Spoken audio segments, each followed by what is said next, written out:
¿Sabías que en Irán hay elecciones, tienen un parlamento y eligen a su presidente? A diferencia de lo que muchos piensan, no es una monarquía absoluta, aunque tiene un sistema único. Te deja pensando.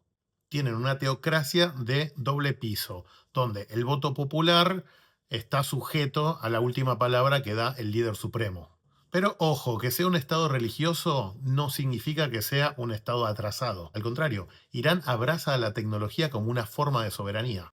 Hoy son líderes mundiales en nanotecnología, biotecnología y células madre. Usan la ciencia para resistir a las sanciones y no depender de nadie. Y acá viene un dato que va a romper muchos prejuicios. A pesar de que las mujeres tienen que usar el velo, el 60% de los estudiantes universitarios son mujeres. Las mujeres trabajan, investigan y son pieza clave de estos laboratorios de élite.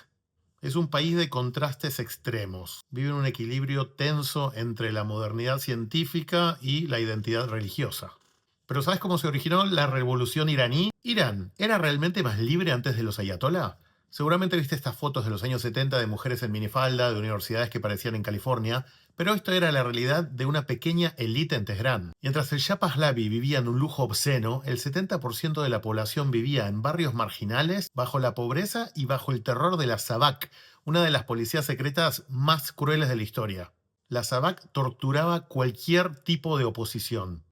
La gente no pidió a los ayatolá por un fanatismo religioso ciego, sino por hartazgo hacia una dictadura que se hacía a la moderna, pero gobernaba con mano de hierro. Fue una revolución popular de estudiantes, trabajadores y de religiosos también. Importante que Irán no era una democracia liberal, era una dictadura pro-occidental. ¿El cambio valió la pena o terminaron en una trampa peor? Para entender Irán no hay que solo mirar a los ayatolas, hay que mirar al petróleo. Después de la Primera Guerra Mundial, la dinastía Qajar entregó el control del petróleo a la Anglo-Iranian Oil Company. Hoy la conocemos como BP. Londres se llevaba toda la ganancia y a Irán le quedaban las migajas. En ese contexto aparece Reza Khan, que era un militar que dio un golpe de estado y se autoproclamó Shah, que es como se llamaban a los antiguos reyes persas. Este hombre se acercó demasiado a los alemanes durante la Guerra Mundial y entre los soviéticos y los británicos lo sacaron y pusieron en lugar a su hijo, que se suponía que iba a ser un títere.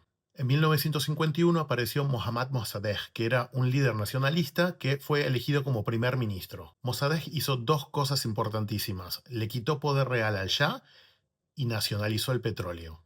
El Shah intentó destituirlo con un decreto, pero como no tenía poder popular, terminó huyendo a Roma en su avión privado. Ahí entran la CIA y Gran Bretaña con la operación Ajax. Compraron militares, organizaron protestas y fue uno de los primeros golpes de Estado organizados por Estados Unidos. Ahí volvió el Shah, pero ya no volvió como un títere, sino como un monarca absoluto, respaldado por la SAVAK, su policía secreta. Mientras el pueblo vivía sin libertades, con una censura absoluta, y él vivía en el lujo obsceno, la resistencia se fue formando donde nadie se lo esperaba, en las mezquitas. El ayatollah Khomeini, que estaba exiliado en Francia, enviaba cassettes con discursos clandestinos que se escuchaban en las mezquitas. El escenario estaba listo. Por un lado teníamos al Shah, que se creía un emperador, y por el otro lado a millones de personas empobrecidas que veían al Shah como un dictador apoyado por Occidente. Ahora sí, ¿querés que te cuente cómo fue el regreso del ayatollah Khomeini o seguimos viendo cómo se gestó la revolución?